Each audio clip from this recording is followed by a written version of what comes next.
Promo റിവ്യൂയിലേക്ക് എല്ലാവർക്കും സ്വാഗതം. ഈ റിവ്യൂ ഇഷ്ടപ്പെടുവാണെങ്കിൽ ഒന്ന് ലൈക്ക് ചെയ്തും സബ്സ്ക്രൈബ് ചെയ്തും സപ്പോർട്ട് ചെയ്യണേ.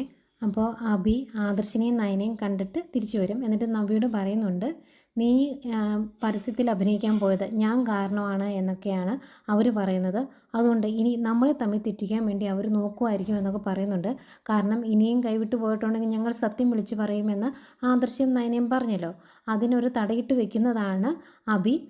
അതുപോലെ ഓഫീസിൽ ആദർശ് നല്ല ടെൻഷനിലാണ്. ആദർശ് പറയുന്നുണ്ട്, ഗൾഫിൽ ഈ AN ജ്വല്ലറിയും മൂർത്തി ജ്വല്ലറിയും തമ്മിൽ ഭയങ്കര മത്സരത്തിലാണ്. അവർ നമ്മുടെ നാട്ടിൽ വന്ന് ജ്വല്ലറി തുടങ്ങിക്കഴിഞ്ഞാൽ ഇവിടുത്തെ അവസ്ഥ അതൊക്കെ തന്നെയായിരിക്കും. അപ്പോൾ നമ്മൾ കൂടുതൽ നല്ല ഡിസൈൻസ് കണ്ടെത്തേണ്ടി വരും. അത് നിൻ്റെ ഇപ്പോഴത്തെ ആരോഗ്യം വെച്ച് നടക്കുമോ എന്ന് എനിക്കറിയില്ല എന്നൊക്കെ ആകെ ടെൻഷനോടെ പറയുന്നുണ്ട്. പിന്നെ കാണിക്കുന്നത് മുത്തശ്ശനെയാണ്.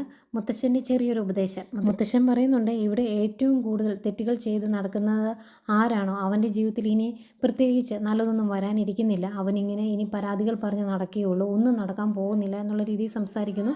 മിക്കവാറും നവ്യ പറഞ്ഞു കാണുമായിരിക്കും, എന്നുവെച്ചാൽ അബിക്ക് ജോലി ഇല്ലാത്തതുകൊണ്ടാണല്ലോ എനിക്ക് പോകേണ്ടി വന്നത് പരസ്യത്തിൽ അഭിനയിക്കാൻ. ആ രീതിയിൽ സംസാരിച്ചുകൊണ്ടാണോ എന്നറിയില്ല.